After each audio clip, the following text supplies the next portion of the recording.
Well, wow, this is going to be like the easiest interview ever because I don't have any notes because I'm talking to Heather Bambrick. Hey, Heather, how are you? Mr. B, what's going on, Jamesy? It's very rare that I've interviewed someone I know as well as you, although you still are an enigma wrapped in a riddle. But I just love the fact that we've known each other, I guess, what was it, the 90s? Yeah. Well, I moved here in 93. I think we met 94, 95. Yeah, you were singing at U of T. Yep. And I was blown away by your quartet at that time called 401. That's right. Good memory. And then I dubbed you the Beehive Singers and we went on tour. It was pretty obvious to everybody in the band, the minute we went on tour, the minute we did our first show at the Senator, that you were going to be a lead singer. You can really harmonize and hit all those right notes, but you had way too much character to be in the background. When did you know that you had to do this? Were you like Annie in high school or something? I'm curious. So great. Actually, I do have a story. It was in May of 1985. And I remember it because we were doing a talent show at my middle school. It was a junior high, but for all intents and purposes, it was middle school. And I was the MC, and I did a version of, believe it or not, Michael Jackson, Billie Jean. You know the song Billie Jean? Well, instead of playing a record at 33 RPMs, I played a 33 RPM record at 45 RPMs. So it went around twice as fast, and then I lip synced it. So kind of like the Chipmunks almost, yeah. Kind of, sort of. So I did the whole, Michael Jackson dance move thing, but everything's all, or actually, it was all really quick. And the audience was like, and they were all my peers, but everybody stood up. And I just thought, this is fun. I can get up on stage and be a bit of an idiot and entertain people and make them react like this. And that's when I kind of knew I wanted to be an entertainer. The singing part happened later, I think, when I was in a group called Variations. And I think I might have still been in high school or Why just do out all of it. vocal groups have such lame names, by the way? I'm just curious. I mean, 401 was actually clever compared to Variations. Yeah, I know. Well, Variations, it was because we didn't really sing one style. And it was, we really sang a variety of styles. And so rather than call ourselves like the dynamic variation. I don't mean to dig, but a lot of bands, and I like cadence. I like a lot of these bands have they're good ensembles. It's just their names always sound like maybe an idea that a kid would have in high school in the 80s. I don't know. My friend Patrina Bromley, who's now, well, not now because they're off now, but she's been on Broadway and Come From Away. And we were going to call a band Specific Statistics. Just because we thought, how fun, let's name a band something that no one can say. Right. Specific statistics. Saying. But yeah, I was in this choir, and our conductor, we were doing all right, okay, you win at this performance one time, and she just looked at me as she was playing piano and just yelled, Heather, scat! And I went, ba-doo-ba-doo, and I just didn't know what I was doing, but I made it up. And I thought, I like this a lot. This is fun. This is freeing. This is like, I can make it up as I go along. So that's kind of what I knew I wanted to do more jazz. Right. And you came to U of T. You came to Toronto from Newfoundland to study voice, right? Was that your main thing? Yeah. I had already done a degree in political science and English because I was going to do either law or journalism. That was my original thing. And then you'd be a mean lawyer. You'd be a nice lawyer, but you could probably pull out the acting chops. It would be interesting to see how I would do. Do you know what I mean? Because it's a different type of performance. You gotta, like you say, acting, right? You gotta come in. Yep. And I love arguing. I love to argue. The other thing is, you're right, because my mom saw it in me when I was young, and she said, the way you negotiate bedtime, you should probably be a lawyer. That's very funny. Well, did you ever watch The Good Fight? No. Okay, you got to watch The Good Fight because in one season there's this lawyer that's just, he is I don't know how to describe him. He's extravagant in a way, and he is theatrical in a way, and he, rules are just suggestions in a way. And I'm thinking, you could totally play that part. Yeah. I can't memorize lines like James Spader, though, so I'd have to be doing scat on that witness stand. Which is totally fine. So listen, when we met, we went on tour across Canada. We went down to New York. What is a memory or two? First, let's start with Canada. What is a memory in Canada that you will always have in the forefront of your brain? I will do that as soon as I go do this, and because I forgot to turn the phone off before, because this is the joy of working from home. In Canada, when we were on tour, there were a couple, and they probably all involve you. Oh my gosh, do you remember when we stopped at the diner and you had that bag of our per diem money? Wait a minute. Now this story's going to be about me. That's what I mean. But it was part of the joy, right? Part of the joy is we're all sitting there, and we came into this roadside diner in the middle of like the Trans-Canada. We were in like, I don't know, Saskatchewan maybe? Or? It was between, it was somewhere I think in Manitoba on the way to like Thunder Bay, going eastbound. Okay. Yeah. And you, I remember you came in wearing Cowboys and Indians pajamas. Like we looked like the motliest crew walking into this, like truckers and us. And it was about 11 it was about 2 in the morning. It was wasn't it after a concert? Yeah, it was after a concert late at night. Yeah. And I had this idea in my head that someone was going to go into the bus and steal our bag of money. And I'm one of those idiots that used to collect all of our pay in a big bag, and it was just a big bag of money. I know. So we got back musicians got paid. Right. So we left. You gave the staff there a blender. I remember that. We had those cocktail blenders that we were able to give out. So you gave them that, and we got like maybe half an hour on the road, and all of a sudden you went, "Oh no," because you remembered the bag was left back at the diner, and they kept it. Well, here's the weird thing. Like kept it for us. They didn't steal it. It was at least an hour or an hour and a half when I discovered it, because the driver said, "Please don't make me drive the wrong direction. We're going home now. The tour's over." Yeah. And I remember just kind of thinking, "Oh, it'll be fine." It had like $8,000 in the bag. And it was fine. They put it aside for us and just thought, well, probably, they either respected or feared us, or both. I don't know. You know what they told me? I actually got a note from them a year later. I sent them a Christmas card at the Double N restaurant in Manitoba, I guess. Of course they sent me a card, and they said, "We actually were so nervous. You guys seem so friendly. And you gave us that battery-operated Party Mate Black & Decker blender. Like, we really liked you guys. But with that bag of money, we were like, was that their money, or was that someone else's money? Is that mobster money?" They didn't want to touch it because they were worried of what might happen. So when they got my call that night and said, "Hey, can you just put it in a box, put my bag inside a cardboard box, and BPX it to Toronto." Oh my God. And it was, I mean, go figure, right? Okay. I didn't read that story. Do you remember Banff? Do you remember we played Banff and all or Jasper, and all the tree planters were there, and it was half price Jack Daniels night? Oh shit. And do you remember that? And every time we came out, and we sounded great. We were on fire that night. We had a great night. And everybody would leave the dance because they were standing there, listening. And we were thinking, what is this about? They were listening. And then as soon as we were done, they started playing dance music, and everybody ran out onto the dance floor. And I remember that. I remember playing in Regina on Good Friday at remember that dark, it was like we were in a basement, and it was all painted black, and everyone was dressed like total lounge. Oh, right. And also in Thunder Bay, everybody showed up in tuxedo shirts and polyester safari suits and just the tackiest Goodwill formal wear. Yeah. Oh, and remember Saskatoon with the wash and slosh? Oh my God.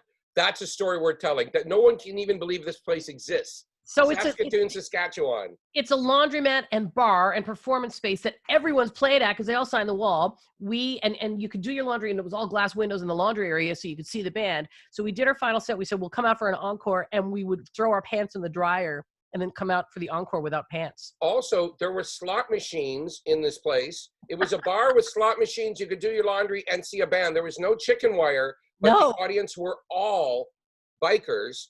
And Sarah McElkrin, our amazing trumpet player, said, "Let's open with Born to Be Wild. Just it's like the elephant in the room. Just do it." It was so funny. And it was also Sarah's idea to take off our pants, put them in the dryer, come out to do an encore with no pants on, and then go back and put on our warm pants and go home. I know, and we were all wearing underwear. That's all I can say. Thank God for that. It was a nice glimpse into how people wore their underwear as well, who were boxers and briefs. There was only one person in the band that had like delicate like underwear.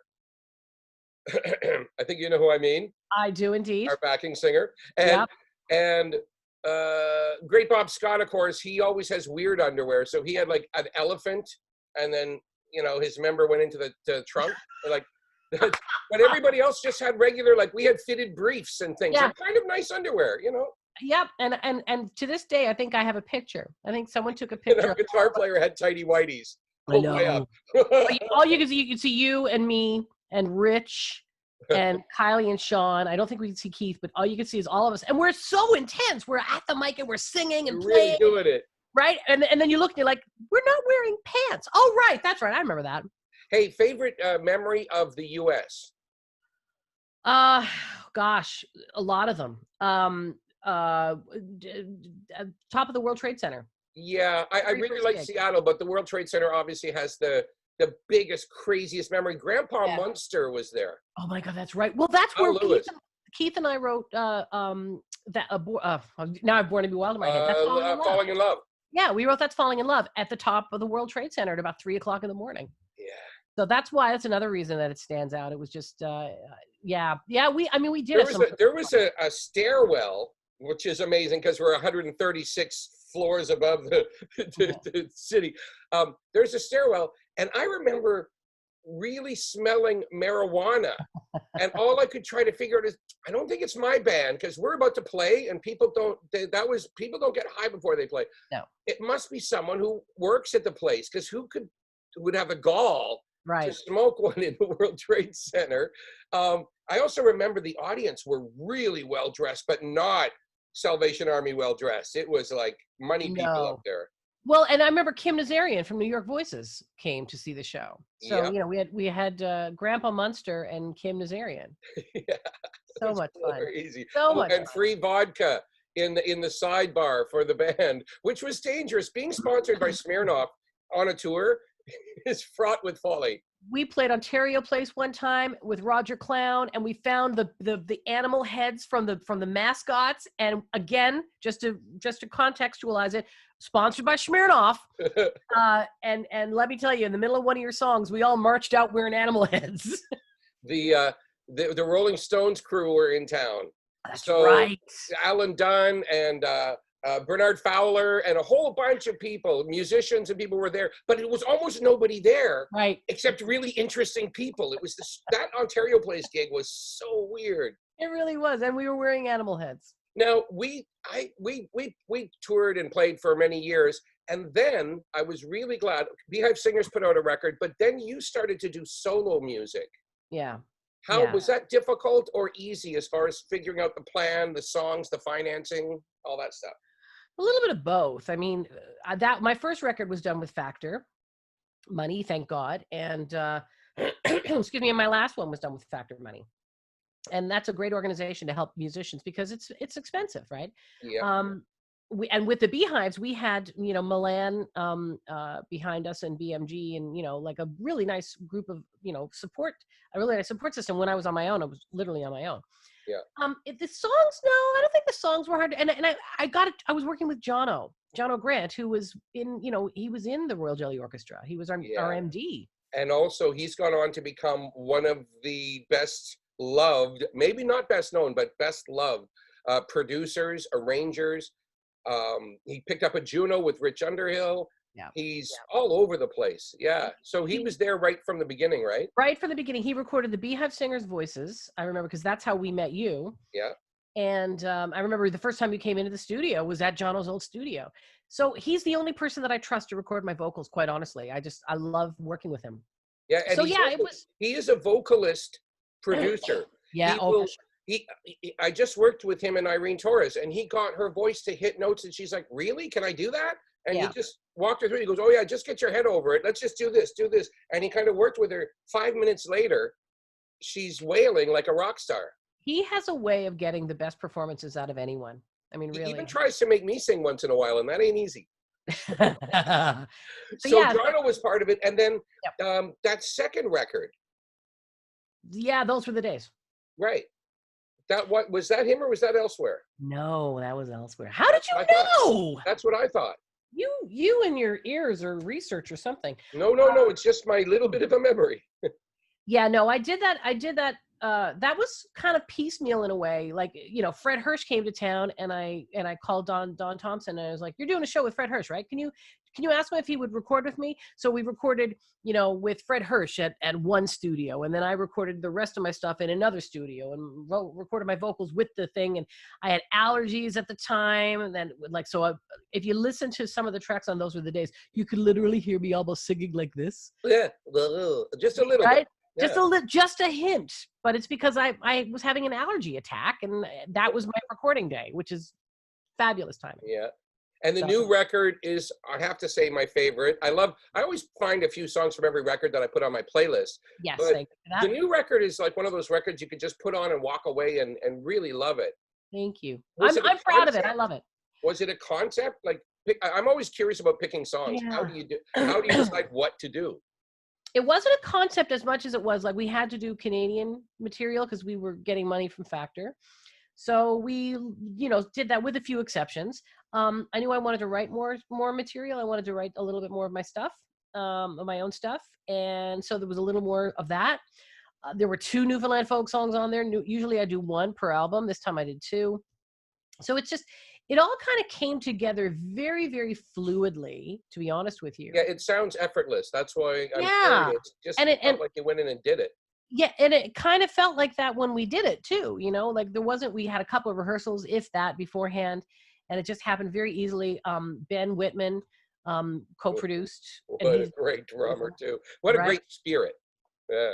Totally. And what's funny is the more I learn about Ben and what he does, the more I think, God, I should be a lot, like if I had known then what I know now, I would have been freaked out completely working with him, because he's worked with some of my favorite artists and done some of my favorite records in terms of recording, producing, playing, arranging, all that. So yeah, sometimes it's better when you don't know. Right? There are some celebrities that, well, they're not celebrities. They're extremely famous, successful people, right, in their field. Yep. When I don't know somebody and we're just sitting around partying and I find out later who I was just partying with, it can be a bit overwhelming. So sometimes ignorance is bliss. I think so too. Because do you get tongue tied a little bit? So I mean, I don't imagine you getting tongue tied. No, it's not. It's what I gush too much. What's great is if you meet somebody. Yeah. Okay, I'll give you an example. Seton McLean, okay, Alliance Atlantis. Yeah. I thought his name was Seton Smits because Sonia Smith's husband. Right. And Sonia is like a goddess. Right. So I would only ever talk to him about his amazing wife, or we talk about whiskey or wine, or his wife. I mean, and I kept saying, oh, I just saw her in this film and she's so amazing. Anyway, when I finally found out, a friend of mine basically said, wow, you know Seton McLean. I said, no, I don't. Well, you were just talking to him. What? And then I looked over and I'm like, oh, that guy. So, you know, one of the heads of Alliance Atlantis, I don't know where the film industry would be without him, but I didn't know who he was. I thought he was just married to a beautiful actress and that he was like the dude. Right. And it's so funny when you do that, because then you find yourself, I don't know if you do it, but I find myself thinking, oh my God, did I say something stupid? You know, like, I should have known who this person is. Did I not? And I think that sometimes when people are that well known or that successful, they might just assume you're goofing off with them. Like you almost can do no wrong, because if they really are that successful, they're like, oh yeah, he knows. Or, wow, that person doesn't even know me. So, so your experience with Ben Whitman, he brought out, I guess this is maybe what the vibe is on this record. He brought out this ease, this relaxed vibe about it. And again, no hay fever. Exactly. No ragweed when we recorded that. Yeah. And also I think, because, you know, Ben, of course, is married to Lila Bialy. And Lila's got this pop jazz vibe. And Ben has worked with, you know, Suzanne Vega and Paula Cole and Sting and New York Voices and Peter Eldridge. And there's a sense of like that connection of pop and jazz together that I think is a little more, it's a little more present on this record. Yep. And so, you know, I feel like it's probably sounding easier because I wasn't trying to do too much. The arrangements happened very organically. The songs came together very easily. There was nothing challenging. Like I wasn't thinking, oh my gosh, am I going to be able to hit that note? Or it was all very easy to sing. I can hear your smile on the Walk Between the Raindrops. I can hear your smile. Oh, and speaking of hearing your smile. Yeah. you do a lot of voiceover work. People probably have no idea because at the very beginning of this, you did a little cartoony voice. Yeah. Do that again? Oh, when it's that sort of thing there, which is really just compressing things a little bit and you kind of close that off and it becomes... It was a great But tool. there's no effect on your mic. That's just you. When I was babysitting and the kids would start crying, I'd go, Oh, what are you doing? Why are you crying? and then they'd like, it was Right. great. Best thing I ever learned how to do. No more crying. What are some of your favorite characters you've done? I mean, you've done lots of voiceover work for ads and things, but what's one of your favorite characters? In a show called Rusty Rivets, I played a bingo playing, card playing, like a poker playing grandma from Florida, who she was drawn wearing like this pink velour leisure suit and a fanny pack and a poker visor. And my joke is when I audition and you could be doing something very smooth and they say, do you want to try anything else? And I'll say yes. And it could be like a blood, it's in you to give, like a really easy one, but I go, blood, it's in you to give. So I would do this like Gilbert Gottfried thing. And sure enough, that was the voice I ended up using for that character. So the whole show, it was only one episode, but I did basically the whole thing like this. And then there's another one. Oh my goodness. I'm going to draw a blank on the show. I should remember the show. It'll come to me later. But I played a character named Naughty Kitty, and she was a villain. Naughty Kitty. Naughty Kitty. Yeah. And the director said, okay, we want a voice that's a combination of Eartha Kitt and Sofia Vergara. I went, okay. And so, in a way, she's like the Eartha Kitt is beauty, that kind of thing. So it's all up like that. But then she has an accent that has a little bit of Sofia Vergara. So there were about 3 episodes that I shot, and I'll tell you, my voice has never been so tired than coming up with that combination. And it almost stays in your head, like that character has a little room in the back of your head now somewhere. It's really great. I mean, I love it when they do get a chance to let you play. Like one of the characters that I did in The Cat in the Hat knows a lot about that, is based on the voice that I do for my dog. Because Muffin was a rescue and never barked. She never really barked at all until she came in and met, our other dogs and then started barking. So I always made her talk like really kind of quiet like that because she didn't have a voice as a dog. Right. And then I auditioned for this thing and I was playing a really, there was a character who was a really shy panda. So I made her talk like that. Hi, cat. And so I did the whole episode. And it's fun when you get a chance to play because you get to bring out all these voices that are in your past. Right. They're there anyway. With, and they're there. Exactly. They live in your head anyway. As you say, they occupy a little room. One of your most popular voices has got to be, and that we're going to move on to Jazz FM now because we both love this station so much and we've been involved in various levels over the years. So when you do, can you just give us a newfie asking people to donate to Jazz FM 91? It started that was Jaymz O'Regan that started doing that. So basically the premise is, don't pay for, if you're consuming things you don't pay for. Well, I get a kick out of you listening to the jazz. You don't want to pay for it. You don't want to give no money, do you? No, my dear. Tell you what, you go on now over to the gas station and fill up your car and say, I'm not going to pay for that now.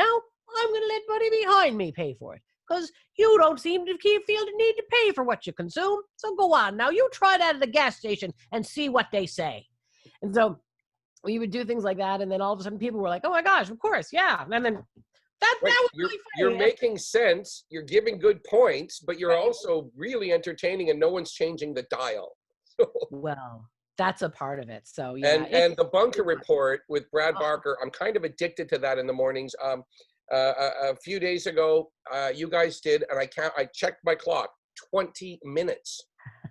Now, this is not boring radio. This is the only thing that happens at Jazz FM that isn't jazz for 20 minutes. They would never let us do that, right? They would never let us do that. The laughter you guys have, it's so authentic. And I asked Brad Barker about this, and Brad said, I'm waiting for someone to write in saying, shut up and put on some music. He goes, but people seem to like it. And I go, no, people actually love it. I think, well, it started when COVID hit, right? It started when the pandemic was upon us and life got turned completely upside down and everybody was stuck at home. It was the first wave. Everyone was in lockdown. And Brad was in fact quarantined, for you remember B, but Yep. not everybody remembers that Brad had been in the States, and the deal was if you came from the States, you had to go, even if you were asymptomatic and hadn't shown any signs, still going to quarantine. So he had a little broadcasting box in his basement, and we were calling it Barker's Bunker. And so we said, he's tucked away in the bunker safely. So we just, hi, Brad, are you there? Are you in the bunker? And then it became a thing where we would check in. Let's check in on Brad in the bunker. And then it turned into the Bunker Report. Yeah. Unbelievable radio, though. It's really fun. It's spontaneous and it's fun. And we try to create new things. So, all kinds of, you'd be so proud. The Mighty Boosh is in there a couple of times because we do jazz on film. Exactly. So anywhere where there's a line about jazz and film or television. I sang along with the jingles the other day. Oh, yeah, right? That jingle. Let me ask you, I remember the first time you came in, I think it might have been with Terry McGilligot, but you were a singer and you came in to help Fun Drive. Yeah. And pretty much everybody at the station said, oh, she's good. We should get her. And like you kind of went from being a singer that we played on the radio to being a guest on the radio for quite a while on those things. And then, give her a show. Yeah. And then give her the morning show. Like, it just kept going, right?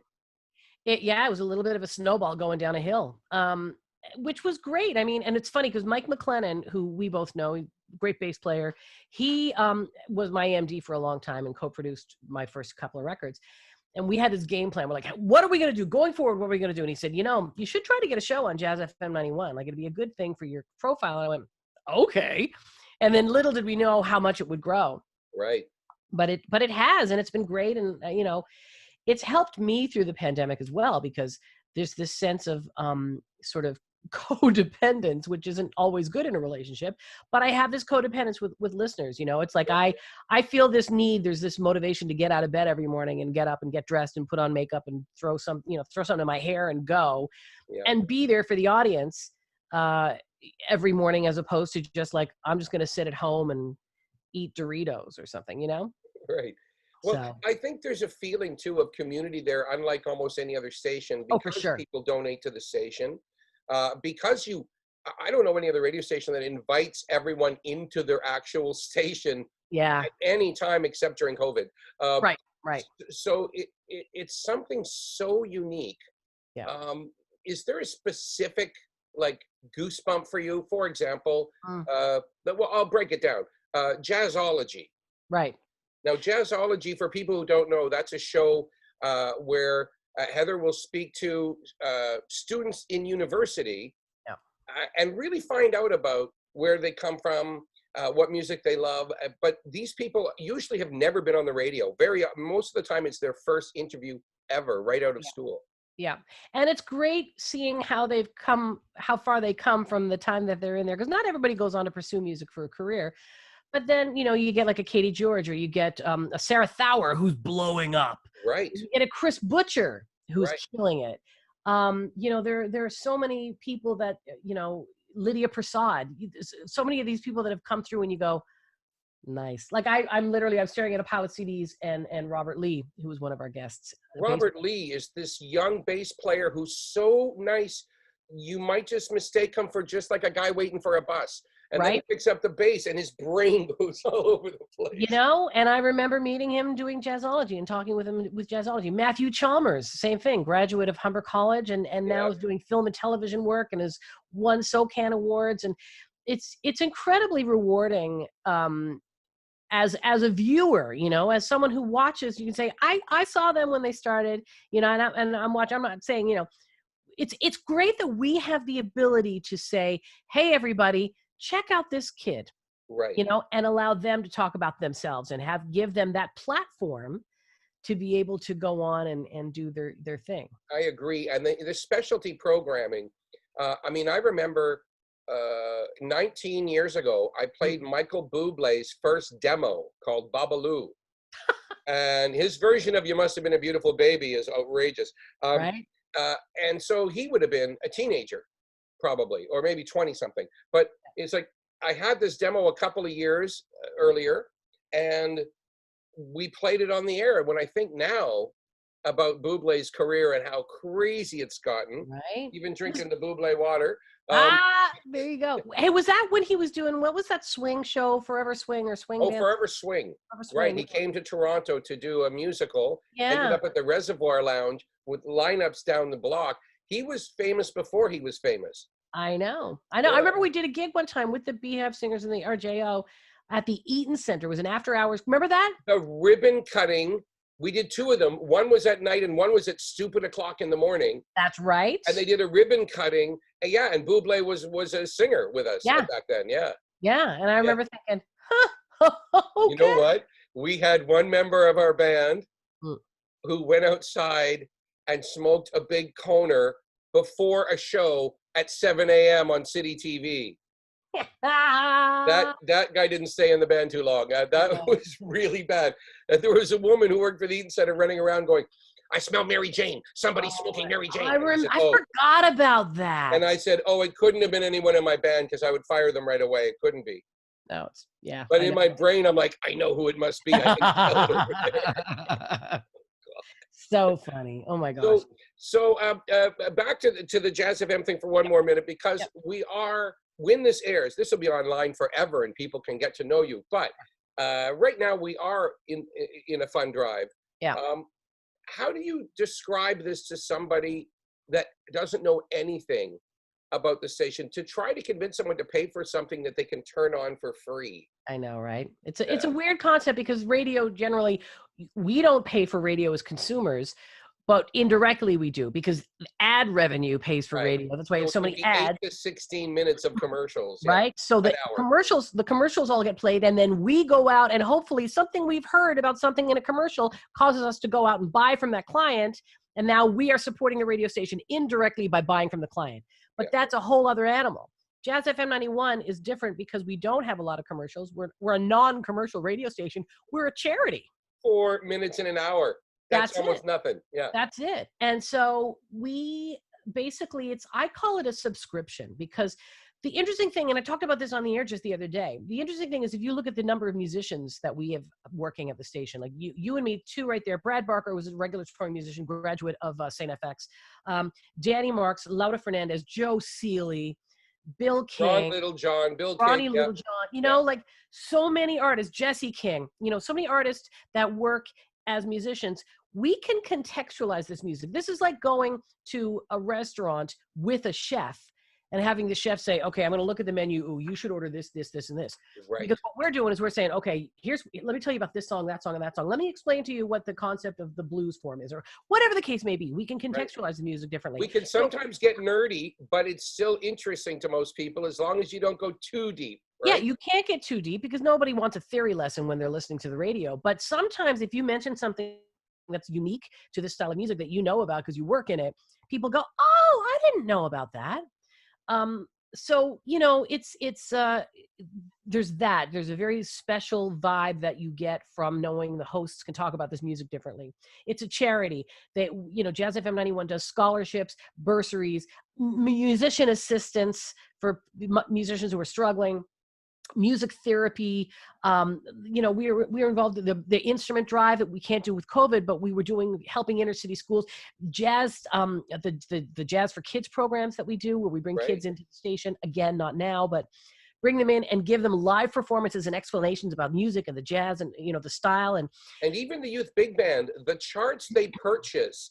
And Jules Estrin running this thing. This is the highest level education you're going to get musically in Canada. And you're going to get to be in a big band and play in front of all kinds of audiences. And literally all kinds of audiences. Play at the Toronto Jazz Festival, or they played down in Lewiston. They've played across the border. They've played all over the place. They played Kerner Hall. I mean, these are great opportunities, but it's unique. Not all radio stations will do that. We do a show called Host Your Own Radio Show, where you come in and host a show. We're such a unique thing. And to me, that's worth supporting, because it's not just a radio station. Right. That's just part of it. But the radio station, that's the thing you have to get through to people, is that a radio station is one of the many things that occur. Yeah. And because my show is all about local jazz, the little bit of time I was away, I got time off for good behavior. But when I came back, they had not replaced that show. They never played they didn't have a local show. Well, and so that was a very short amount of time, and I never dwell on that. No. The point of that is that playing the local music and saying where someone's playing or someone just made a new record, super important for locals. And different because you're walking the walk, not just talking the talk. Like you are, when you could go out and, you know, if this stays up on the internet for a long time, we're going to look back and go, remember when we were Remember that one year we never went out? Yeah, but normally you know, and too much. You're out there all the time. You're in the clubs. You know the musicians. You know the musicians know you. The fans know you. So you again the bartenders know me very, very, very well. Credit card companies know you. Yeah. But you know that's the unique hosting that you do, right? Like it would be hard for them to do a Jazz in the City type of show with anybody else because there is no other Jaymz B. So, you know, that's the kind of stuff that makes it, but it's true. Yeah. And I've seen it because you and I went to Newfoundland that time on that. Sorry. You're exactly, my last question is about the travel we've done together. Right. Whether it's New Orleans or New York, but honestly, Newfoundland, to go to your hometown, to St. John. Tell us about that trip. Well, it was so much fun because it's not, St. John's is not, you know, known as being a jazz city, but we found some things to do. I did kind of a CD release show there and everybody came to that, which was great fun. We came to a kitchen party at Kitty Vitty Brewery in the middle of this little village, you know, gut. We call it the gut. By the way, where about 150 fishermen or like locals, like that really look like they'd be fishermen, actually listened to me read poetry. Well, I was up, so I got up. I got up and did a tune. I was telling Brad about this the other day. I got up and did a tune, and in the middle of singing like Wild Rover or something, all of a sudden B walks up to the stage and says, I want to do something. And I was like, what are you, okay. And then you did this. I did a verse of Wild Rover about looking a little bit girly. Yeah. And the place went up. It was hilarious. And so, you know, and I watched you kind of interact with longtime, you know, you could tell they were longtime listeners. You could tell that they have had an experience with you and a history with you, and the care that you had, you know, for some of those gals to make sure they were having a good time. You know, the ones who were there as singles, not traveling with spouses or partners. You were so, you know, it was lovely. And we had a great time. Yeah. And you were recognized in St. John's. Well, this is really weird. I didn't know people in St. John's would know who I was, and fans of the station, but they also knew me to look at me, which was really weird. One guy recognized my voice and asked me if I was from a jazz station in Toronto, out of the blue. Yeah. It was a very memorable trip. The other thing I'll never forget about Newfoundland was in the afternoon, you said we should all go to this little pub where they have a jam, but I actually thought it was going to be completely obnoxious, like the Irish Rovers TV show. And I thought that I was going to be way too hungover. I really wasn't sure if I could do this because the night before was so much fun that I didn't want to go into a bar at 2:00 and listen to music. It was surreal, beautiful, like freaky.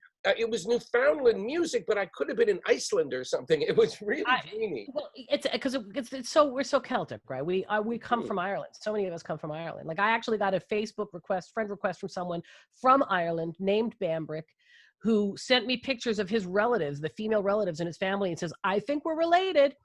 You know, so we do come from Ireland, so many of us. And that was my favorite. And we're going to offer this up through Jazz FM.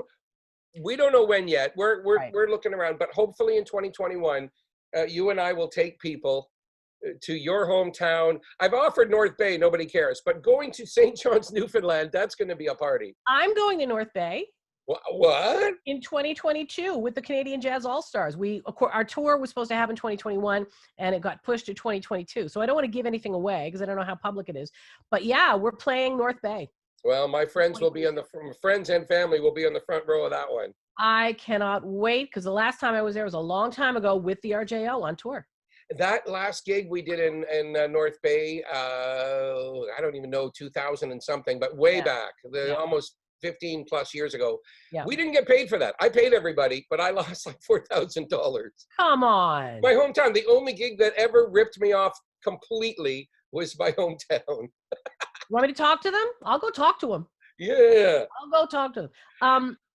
Can I mention one other thing too? Because again, this is going to happen all it's going to live online for a while, but Yeah. Christmas happens every year. Yes. And so there's never a bad time to have Christmas music in your house. And Diane, Leah, and I from Broadway, we Yeah. sing together in Broadway. We just wrote a tune. It's a pandemic Christmas tune, believe it or not. Yeah. And we're releasing it. We're releasing it on November 27th. So it'll be out for the Christmas season. So you can pick it up and then listen to it every year. And when we're not in the pandemic, you can pretend that it's about a breakup. So, right? So we're thinking about that. But so Broadway are fantastic. You and Julie Michaels, Diane Leah, it is so entertaining. Again, I guess no Christmas party this year.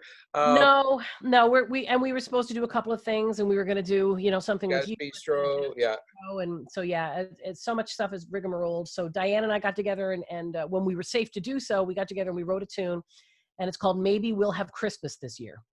And so, yeah, you can get it on wherever you get your music. And then hopefully, we'll all be back at it again really soon, because I miss playing. I know you do. Yep. It's fine to do videos. Like, this is fun because you and I can interact. But when it comes to playing music, I prefer a live audience. I have a hard time playing to a camera and not, because so much of it feeds off the audio. Like you said, you told the story exactly. When we played at a bar and there were mainly bikers, all of a sudden we changed the set and started with Born to Be Wild. Yeah.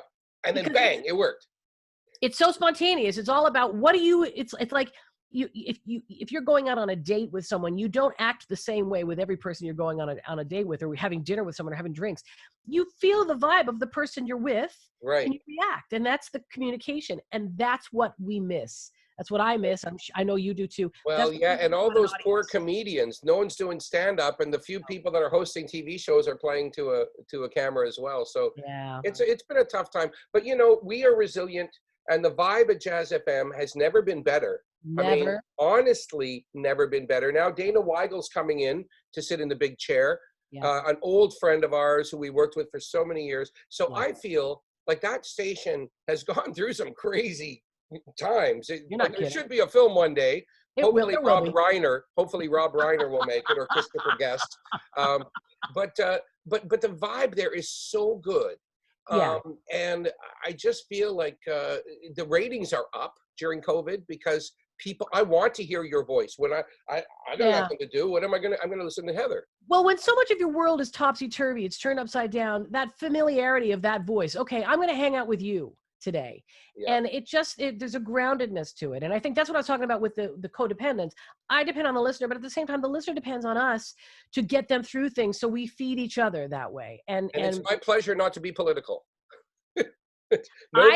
Nobody wants my political insights on that station. I have my own politics. I go out in a few marches and do a few things here and there, but I am not using that in any way for any reason, not even for Trump or anything. Never. Just don't say it. The only time I've ever said anything moderately political was when I said, make sure you go vote. Right. Because that's not political. That's just being a good citizen. Exactly. So no one needs to know what we feel. I'll put it on Facebook. I don't need to put it on the air. Exactly. Well, Heather, happy holidays, happy New Year. I'm probably seeing you tomorrow anyway, because we're both going to be at Jazz FM. I know. Hey, B, listen, thank you for asking me to be a part of this, and congratulations. I mean, look, you've got a big presence, and you've got a lot of people that love you, and I know that you work so hard at it, and you're always there to support everybody and throw everybody a line and a bone, and we really appreciate it. So thank you so much. And working with you is always a hoot. There's probably a few stories I'm glad you didn't tell about times on the road, but leaving $8,000 in a truck stop cracks me. That's right. That's on the line. That's on the border. I figured I could get away with that one, but I'm not crossing the line down there. Thank you, honey. Bye. Bye.